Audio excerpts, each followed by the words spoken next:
Greetings YouTube, Kudou here. For those of you that missed the purple video, what we're doing is we're going through each color in MLP and putting together a small list of relevant cards that should help newer players build decks in today's current metagame, and should help existing players find cards that they can try to tech into their deck to make it a little more competitive. We're going to be looking at 5 mains, 10 friends, 10 events, and 10 resources that I think are pretty interesting or pretty relevant to the game right now.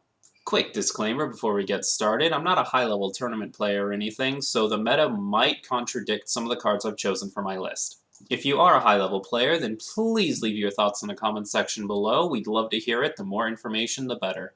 Last thing I want to say is, because I've restricted myself to 10 cards from each set and 5 mains, there are going to be some cards left off of this list that I did want to talk about, but I cut them off for space. Without further ado, let's look at those mains. I'll be honest with you guys, yellow does not have a great main lineup, but I did manage to find 5 to talk about. First is going to be Fluttershy Reformer. When you confront this card's problem, turn it over. Pretty simple flip condition if you have the right problem deck, and troublemakers here lose and can't have abilities. This is something you have to be careful with because it affects you too, but if you don't really rely on troublemakers, or if you don't plan on using troublemakers, then this is a pretty decent effect. Just about every deck is going to have at least 1 or 2 troublemakers in it, so this is a great way to counter just about every deck out there, at least 1 or 2 cards in their decks. And there are some decks that revolve purely around the idea of troublemakers, so that's pretty good too. It's also not picky or choosy about which troublemakers that it specifically gets rid of. Like, it can be epic troublemakers, it can be villains, it can be whatever you want. Next, we'll look at Friend to Animals. You can pay 3 to turn this card over, but it costs 1 action point less for each critter you control, so if you have 3 critters out, you can actually just flip this for free. Home limit of 4 when you flip it, but it's got Caretaker, which is pretty decent because it becomes a 4 power if you're with a critter, which you probably have if you're using this card's first effect, and during your main phase you can pay 1 to move this to a problem that has a critter. This effect is important for a couple of reasons. First being, paying 1 to move 4 power is pretty decent. It's actually really good. It's like having Swift, but on your main, and you get it like all the time if you're playing with critters. The next thing to keep in mind is the order of events. You are paying 1, and you are moving this to a problem with a critter. Because of the way it's worded, you get around effects like Showy or the original Octavia that make you pay more in order to move, so it's a really great counter to Toll Booth decks. You pay the 1 action point, and then this moves because of its effect. You're not choosing to move, and the 1 that you have to pay is a concrete cost that isn't changed by Showy and the original Octavia, so that's pretty awesome. The last Fluttershy we'll look at is Beastmaster, which, again, is the very first Fluttershy that was ever released. So here's the thing, I actually still hold this up as probably the best main character that was released in base set, and it is definitely the best yellow main that you can find, in my opinion. Like, if I'm going to play a yellow deck and have a yellow main, it's always going to be this card because they messed up and they made the first Fluttershy the best one. Let's take a look at some stuff here, yeah? When you confront this card's problem, if you have a critter at the problem, turn this card over. It seems like more work than the other ones, but it's not. You're still confronting the problem, you just have to have a critter there, and chances are, if you're playing a yellow deck, you're going to have a critter in play when you confront a problem. After it's flipped, it has a home limit of 5, which is more than the other Fluttershys have. It's got Caretaker, so it's a 4 power pony instead of a 3 power.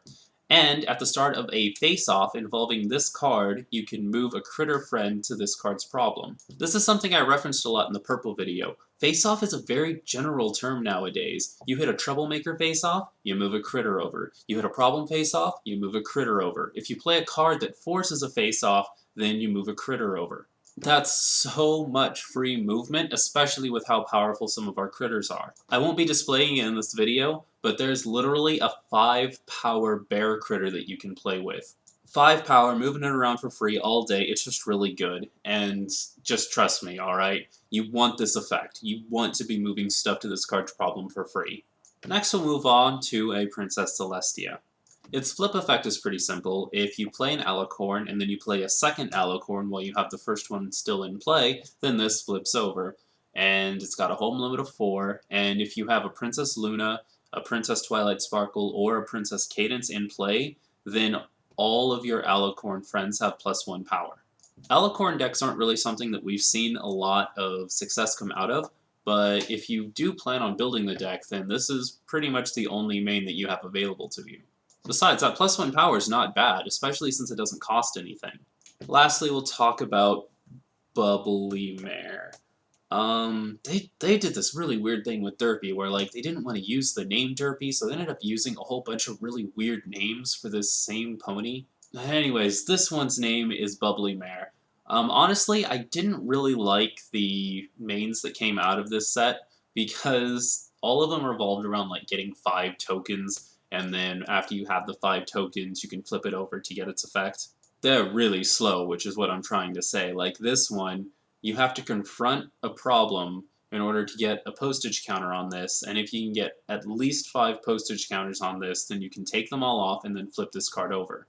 Confront 5 problems? That's like half of the game! You have to wait half of the game in order to flip this, even if on your very first turn you figure out how to confront a problem.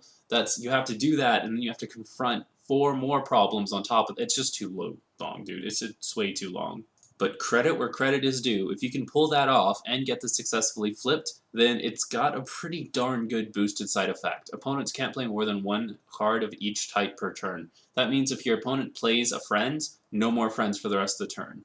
If they play an event, no more events. If they play a resource, no more resources. It is actually a really, really good effect. If you can find a way to speed up getting those 5 postage counters, then this is a great card to use.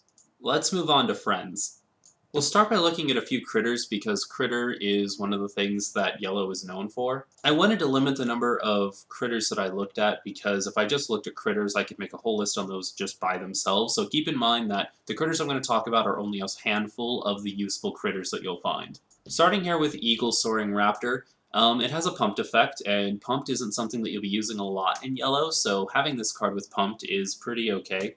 When you pump this card, you can just at the start of any phase that you want to, whether it be your turn or your opponent's turn, you can spend one of your pumped cards to move this to a problem. You could also move it home if you really wanted to, but most of the time you'll be moving it to a problem. Free movement is already really good, but the fact you can do this during, like, any phase, pretty much, is amazing. You can do it during your opponent's turn, so if your opponent, like, sets up for a face-off or something, then you can just spin a card and move this over. If your opponent's playing some kind of purple deck or something, you can shut it down by just having a card with free movement. And you're not really doing anything with, like, the cards that you flip anyway, so you might as well have a good character with pumped. We've got a couple of angels to look at, and the first angel we'll look at is Brushy, which is a ridiculous name to call it by, I'm just going to say. And if you happen to have a yellow main, then this gets Calming too. Calming is something I wanted to talk about, which is the reason that this card is here over, like, a bunch of other cards I wanted to talk about. Calming is an interesting effect. I don't think I like it very much. I honestly think they could have done something better with yellow. I do understand it, but I just don't think it's that great in a competitive setting. It does have its uses. When your opponent's friends enter play, then they get -2 power, but it has to be at this problem, and there's a lot of ways to play around it. And it's pretty temporary. It only lasts for 1 turn. So, you know, it is a decent enough effect, but it's not something that I would base an entire deck around personally. Overall, though, it's already got 2 power. It stalls for a turn, so this card is actually pretty decent when it comes to Calming. So this is kind of funny. I actually did a last-minute change while I was editing the video, and I decided to take the other angel out because there was this other card I wanted to talk about called Gummy, Things Just Got Real. So the other angel's the only one we're going to talk about, because we're going to talk about Gummy. It's 2 for 1, and at the start of a problem face-off involving this card, the opposing character with the highest power of any other opposing character involved in the face-off is no longer involved in the face-off. For 2 action points, that's pretty good, because it already gives 1 power towards the face-off, so, you know, there's that. And then if you are getting rid of something with at least, like, 3 power, then you're taking 3 power away from your opponent, and that more than makes up for the 2 cost. I wish the color requirement wasn't so high, but in a yellow deck, that doesn't matter too much. You'll normally have 4 power with yellow friends in play. The one kind of problem with this card is it happens at the beginning of the face-off, so it doesn't wait to see if your opponent is going to be playing any cards to give any of their characters power boosts. So, that's a slight downside, but still, just immediately getting rid of your opponent's current strongest character when a face-off starts is pretty awesome. Our last yellow critter is Forest Owl. Forest Owl is amazing, 3 of every single yellow deck. I don't care what type of yellow deck you're running. You want 3 Forest Owls. It's a common, there's no excuse to not use it. It's a 1 cost, and yeah, it has 0 power, but each of your other characters at a problem with this card gets +1.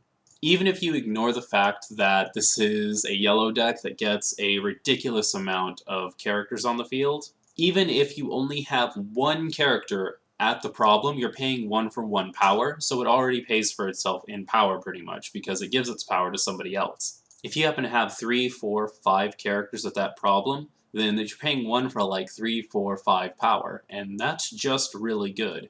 If you're somebody who's on the fence about this card, like, I don't know, it has 0 power, I don't really want to pay for it, it doesn't really contribute itself towards playing new cards, I'm telling you, put 2 of these in your deck and don't be a naysayer. It's going to completely change your games around if you play with it correctly.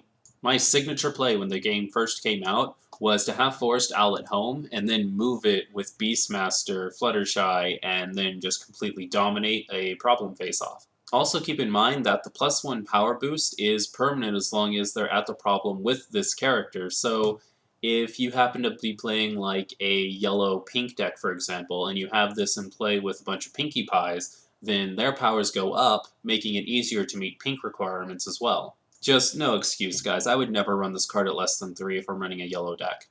I lied again, guys. We are looking at 1 more critter because I forgot that Philomena was a critter card.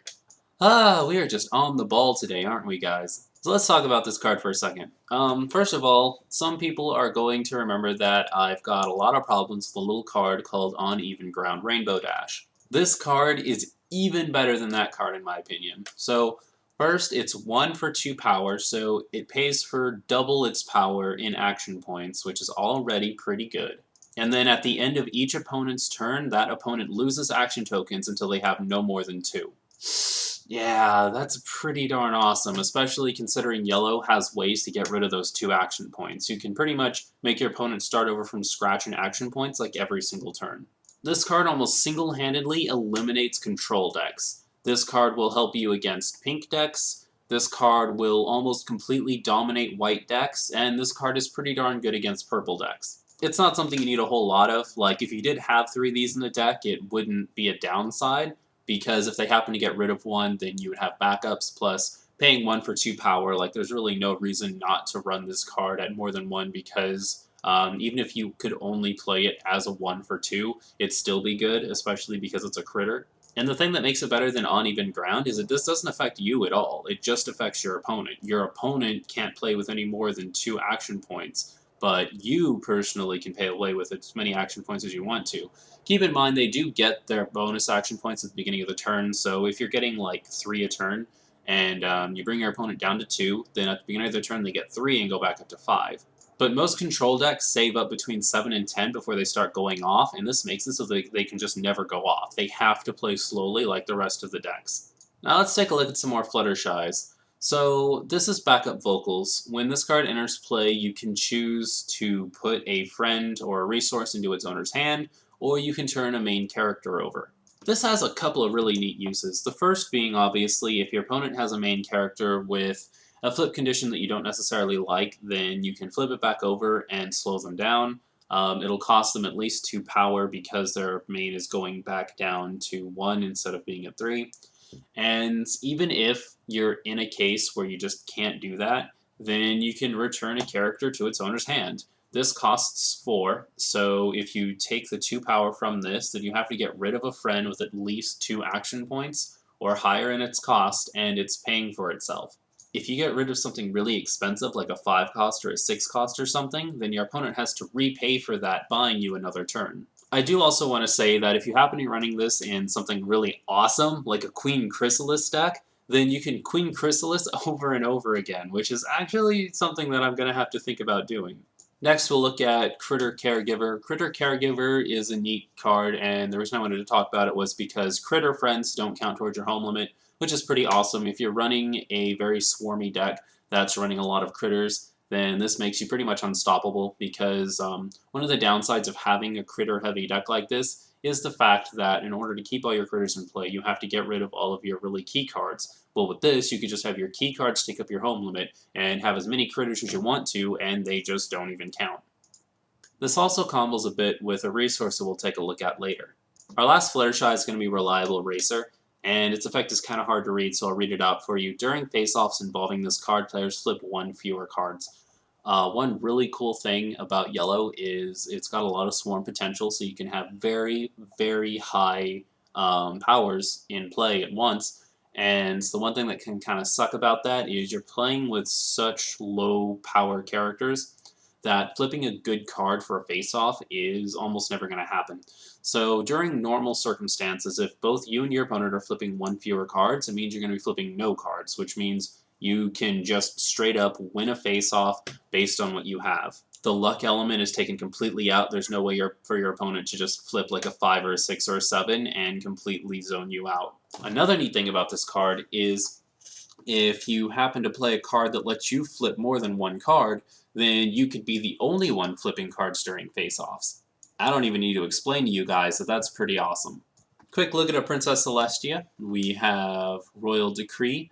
Opponents can't play friends with 3 or more power here. This is a pretty neat card, because if your opponent can't play cards with 3 or more power, then that is going to lock out pretty much all of their best cards. Yeah, there are some really good 2-power cards out there, and this isn't going to do anything to a pink deck, but it's still pretty awesome, especially if you're fighting against like an orange deck. This is pretty much like an orange loses the game card. You get one of these on each problem, and your opponent's pretty darn stuck. They have to play them to their home and then move them over. Just cost your opponent all of the action points and make it so that they can't play the game. It's pretty sweet. There's another Princess Celestia that I wanted to look at that goes up to 5 power and then fights a Troublemaker when it comes into play, but Troublemakers don't seem to be relevant enough for that to be important, but I want you guys to go and look at that one too. Princess Celestia comes into play, 5 power, challenges a Troublemaker immediately. Potentially good depending on the meta that you're playing in. We hit our final yellow friend, Tree Hugger.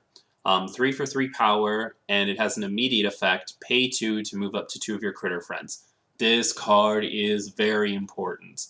First of all, pay 2 to move 2 of your critter friends. That's paying 1 for each. It's pretty much like giving 2 of your critters Swift. And also, on top of that, you can use it anytime you want to. It's an immediate effect. So anytime you decide, hey, you know what, I need more critters, you pay 2 and you move a whole bunch of critters over. I'd also like to point out that there's no limit to this effect. So if you're in a face-off and you know you're going to lose, let's say you have like, I don't know, like 12 power and your opponent has like 15 power, you just go, oh, well, I pay 2 action points and I move a couple of characters over and I'm not losing anymore.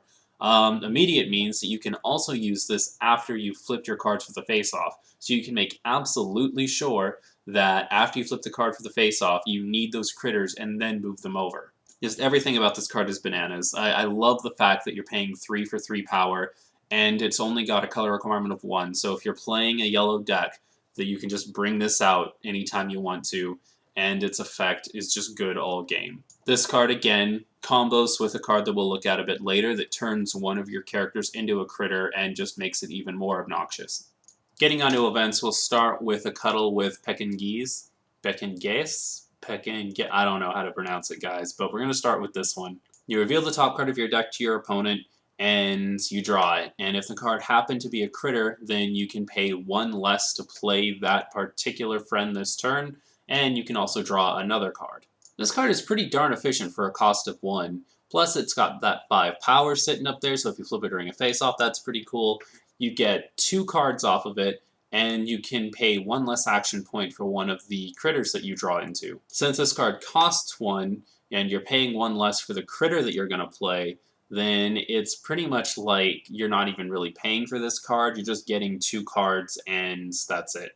There is a small chance that you won't flip over a critter, but even if that happens, you're just paying 1 to draw a card, which, you know, it's a normal game mechanic anyway, so you're not really losing anything still. You're pretty much just paying 1 to draw a card.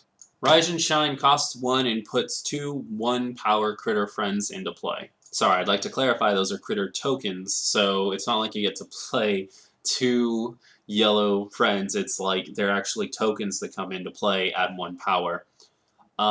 This is a pretty neat card. First of all, it's an immediate, so if you happen to be losing a face-off or something, yada yada, you can pay 1, give yourself 2 extra power, and yellow has a lot of cards that say, like, give +1 power to all of your characters and things along those lines. So if you have even just like one of those in play, then you're paying 1 for 4 power. And if you have 2 of those kinds of effects in play, then you're paying 1 for 6 power, and it just keeps on doubling. If for some reason you don't even want them on the current problem that you're at, you can play them on the other problem, you can play them to home.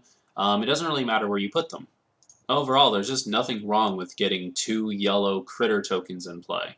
Flutter's Epiphany isn't quite as good as Twilight's, but we'll look at it anyway. You get to choose 2 effects. Friends you control have +1 power until the end of the face-off.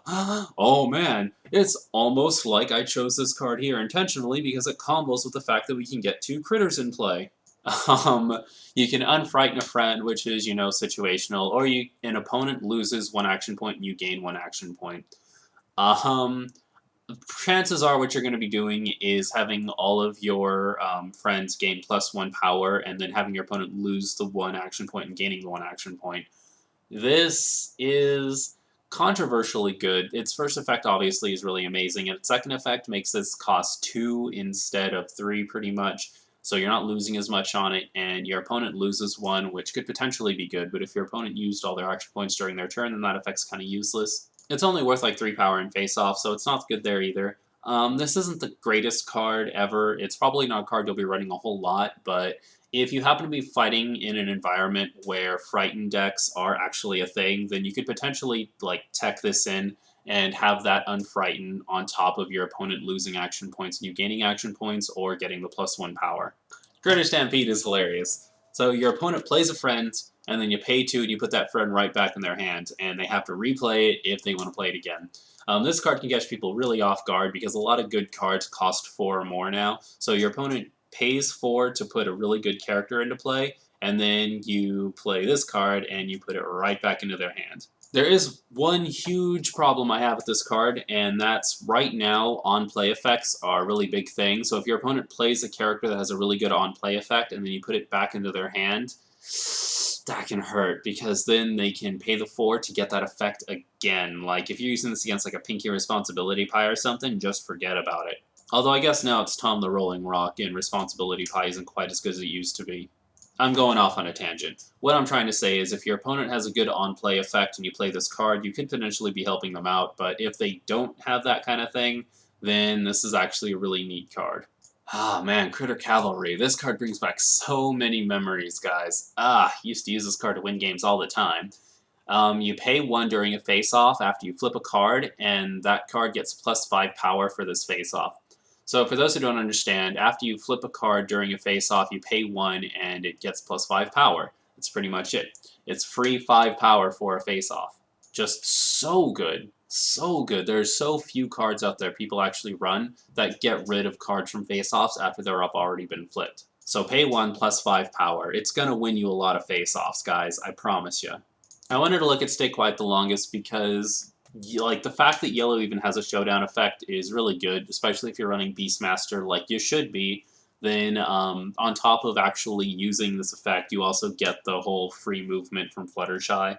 Pretty much the way this works is you start a face-off with your character's a problem and an opponent's character's at the problem, and the winner of the face-off reveals cards from the top of their deck equal to the number of their characters involved in the face-off. This is important, guys. If you happen to play that card that gives you 2 extra yellow tokens, on top of Beastmaster's effect, on top of the chick that lets you pay 2 and move 2 critters in play, you could potentially get a whole lot of characters onto a problem. After you win, which you will because you're awesome, then you will get to reveal cards from the top of your deck equal to the number of characters that you had involved in the face-off, and then put all of the friends that you reveal into your hand. The effect might as well read, pay 3 action points and refill your entire hand, because that's pretty much what it does. Granted, if you're not playing a critter-centric deck, like if you're just running a regular yellow deck that doesn't really use critters to their fullest, then this isn't going to be that great of a card, but if you are running a critter deck, this card is amazing. We get Trampled, which has a chaos effect, which is pretty rare. We don't see those a lot.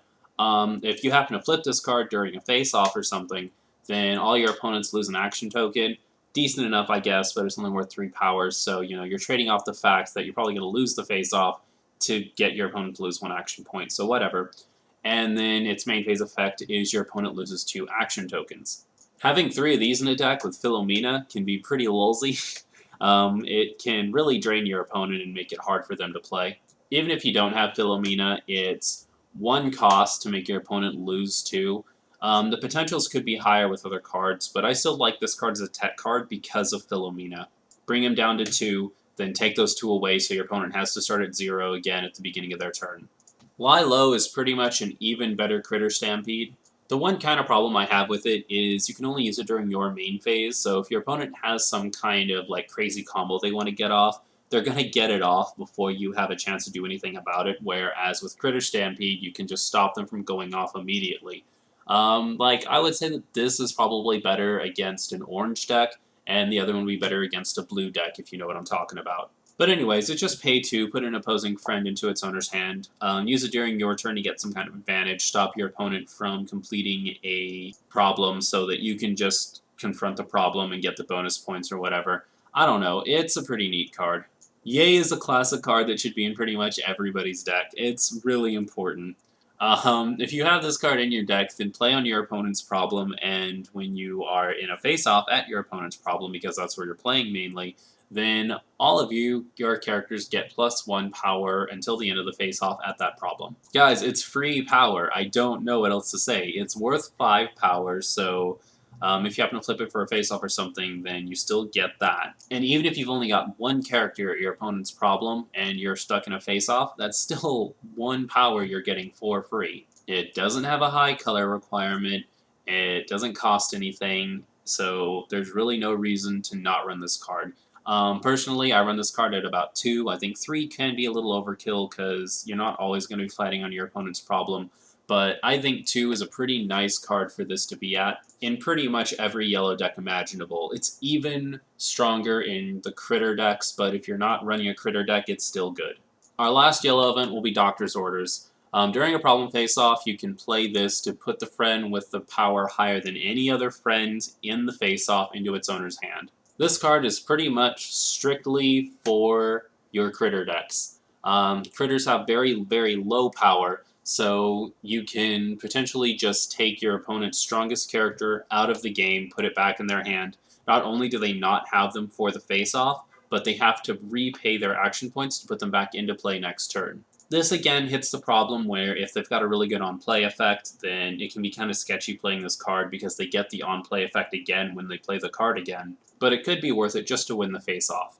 Ladies and gentlemen, we hit our 4th and final category, resources. Gonna talk about this card right off the bat, Fast Food. Your critters have +1 power and this stays at your home. This is an amazing card for critter decks, and everything about it is just amazing. You get 3 of these in play, and I really can't think of many ways to stop you. Like, it's insane how powerful this card can be. Even if your opponent's running some kind of weird control deck, who cares? Honestly, just who cares? Yeah, because think about it this way. If your opponent's playing something on a control deck and they're just discarding your characters, the whole power behind that is the fact that you can pick and choose sniping very, very special characters. But if you just make it so that all of your characters are complete monsters, then who cares if your opponent is controlling them? This lets you rise and shine to put 8 power into play if you have all 3 of these in play. This gives you a bear with 8 power. If you play the resource we're talking about a little later that turns any of your friends into a critter, then they get a lot of power off of this. If you're paying 2 for 2 power normally, then just with 1 of these in play, then you're paying 2 for 3 power. If you have 2 of these in play, it's 2 for 4 power.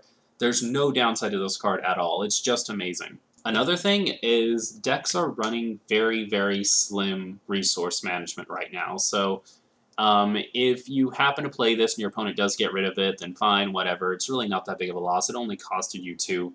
But if your opponent doesn't have anything to stop this, which they most likely won't, then this card is just a game changer. Here it is, guys. The card I've been referencing the entire video. Pay 1. It's an accessory that turns any of your friends into a critter. Because there's so many effects that proc off of critters, this is a really cool card. If you're playing non-critters in your critter deck, which you will pretty much have to, because obviously you want the chick that lets you pay 2 to move 2 of your critters.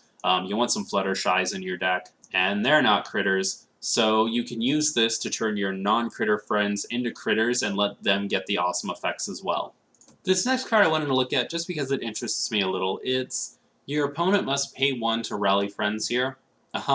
This is actually the effect where you pay extra to unfrighten friends. This honestly isn't the greatest resource out there, but if you happen to be playing a frightened deck, this is actually a really powerful effect. If you play a card that forces your opponent to just frighten all of their friends, and then you start playing some creeping crystals out there, it can actually be really expensive for your opponent to try to get their field back, especially if you are playing effects that force them to keep refrightening. So, I don't know, like, honestly, it's not the greatest for yellow decks, but it adds a lot of synergy to blue-yellow decks, and I just thought that was kind of awesome, so there you go. Bed Rest is going to confuse some people. It's 1 cost, you put it on an opponent's readied friend, and that friend can't be exhausted. This is going to look like, oh, well, that's not even a bad effect, because your opponent, their friend can't be exhausted. Like, why would they want to exhaust it in the first place? They would want to exhaust it for a lot of reasons. This card shuts down a lot of the meta. It shuts down cover-to-cover Twilight, all-team Organizer Twilight, so no more getting extra action points. The Exhaust this card to move cards don't work anymore. It shuts down a lot of really good effects. If you happen to notice that your opponents are using effects that cost them to exhaust before they use their effect, then this is a really good counter card to those decks. Make Way for Breezes is pretty much a way to have the power of Celestia without actually having to put Celestia in your deck if you don't want to. You pay 1, you put it on a problem, and your opponent can't play friends there with 3 or more power. You really don't need this card if you're running the Celestia, but if you happen to not have room for the Celestia, if you're running a critter version of the build that just can't run Celestia, then this is a good replacement for it, and it can make your opponent's deck really slow. With this card in play, they pretty much have to play at their home and move really good cards over, which costs them an extra 2 action points. 2 doesn't sound like a lot, but in the long run, even the small things like this add up. Picnic Lunch is great. Play to your home, and if you have at least 3 yellow friends at 1 problem, you flip an additional card during face-offs at that problem. This is all face-offs at that problem, so we've already talked about this, but if you're using Staring Contest, it works for that.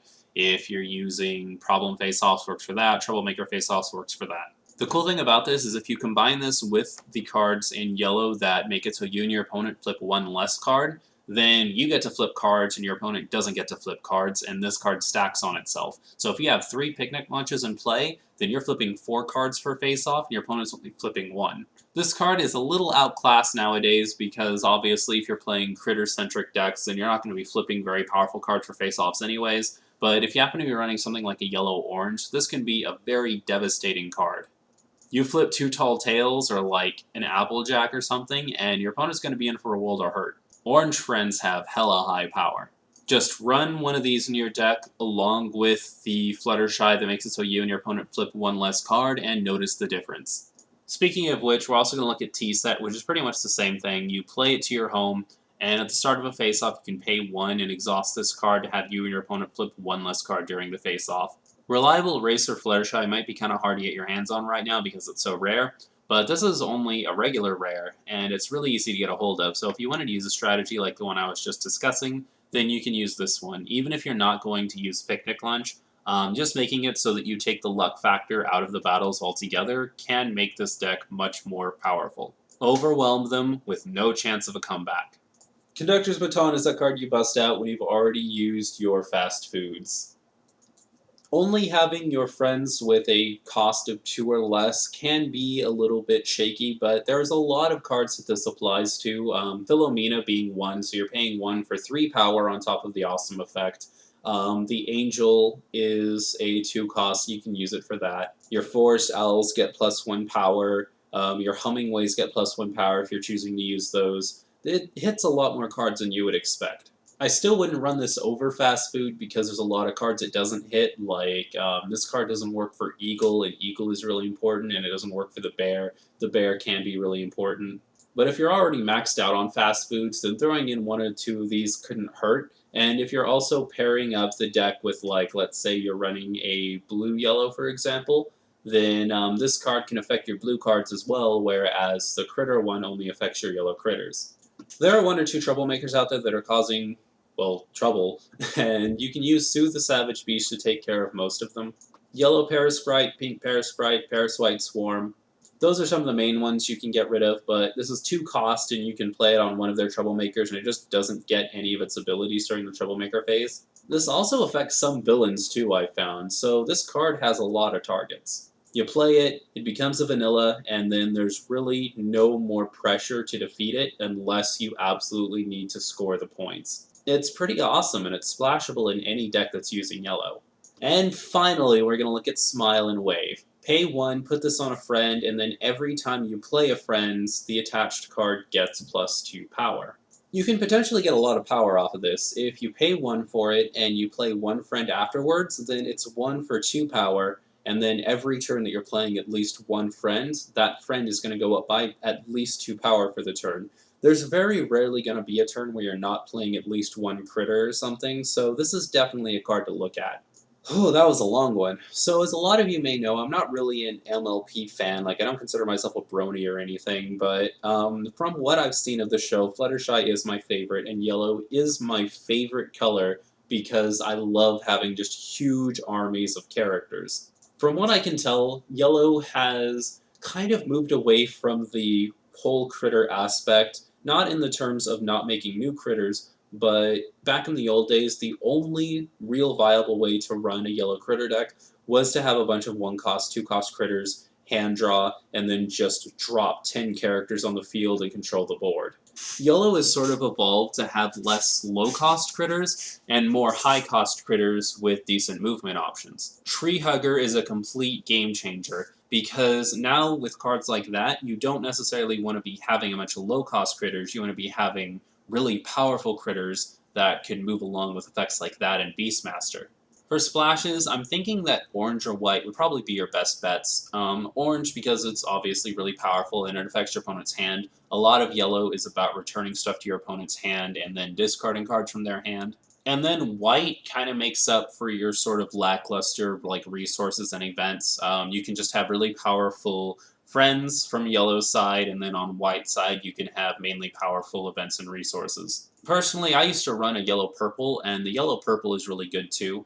I don't see a lot happening with pink and blue, like that could change. I definitely see some potential with pink. I don't see a whole lot of potential with blue. I definitely don't think that blue and yellow should mix, but yeah, maybe you can figure out something that I haven't.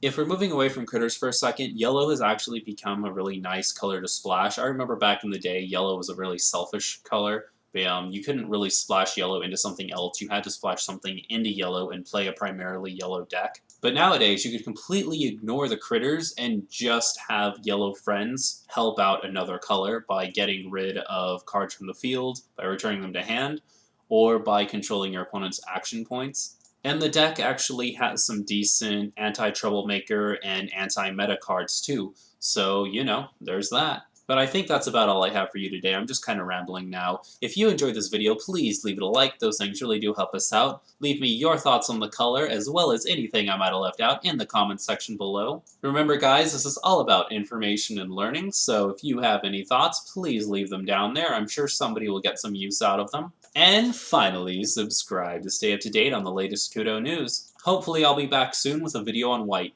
Catch you then.